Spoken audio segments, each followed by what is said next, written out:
Polsek Teluk Betung periksa kejiwaan pelaku penusukan bocah SD.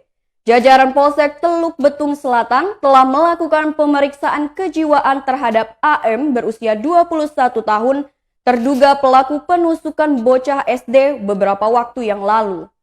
Kapolsek Teluk Betung Selatan, Kompol Hari Budianto mengatakan, berdasarkan hasil pemeriksaan, kejiwaan tersebut menyatakan AM mengalami depresi berat. Meski begitu, pihaknya tetap akan memproses kasus penikaman yang menewaskan PA berusia 12 tahun yang merupakan adik tiri terduga pelaku. Pihaknya berencana segera melakukan pelimpahan kasus tersebut ke Kejari Bandar Lampung. Karena yang dapat menentukan bersalah atau tidaknya itu pihak kejaksaan, jadi pihaknya tetap akan melanjutkan prosesnya. Hari mengatakan hingga saat ini pihaknya masih belum dapat mengorek keterangan dari AM berkaitan dengan motif kasus tersebut.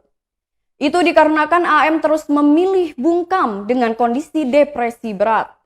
Dugaan sementara, depresi berat yang dialami AM berawal sejak meninggalnya sang ibu kandung beberapa waktu lalu.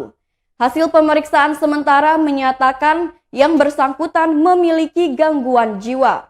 Meski belum mendapatkan keterangan dari pelaku, Hari mengatakan sejumlah unsur seperti barang bukti yang didapat dari TKP dan keterangan sejumlah saksi telah memenuhi syarat untuk melanjutkan perkara ke persidangan.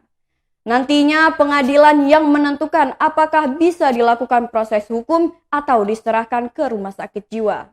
Penusukan tersebut dilakukan pelaku AM di kediamannya Gedong Pakuwon, Teluk Betung Selatan pada Senin 20 September 2021 sekitar pukul 4:30 waktu Indonesia Barat. Hal itu dilakukan tersangka saat orang tuanya sedang bekerja memotong tempe di lantai dasar rumah. Senjata tajam jenis pisau yang digunakan pelaku menyebabkan korban merupakan adik tiri pelaku menghembuskan nafas terakhirnya. Peristiwa tersebut sempat membuat gempar warga sekitar. Setelah terdengar suara korban yang meminta pertolongan, saat itu ayah korban melihat kondisi keduanya sudah dalam keadaan luka parah. Pasalnya AM diketahui juga melukai tubuhnya sendiri. Karena kehabisan darah, korban PA diduga tewas saat sedang dalam perjalanan menuju ke rumah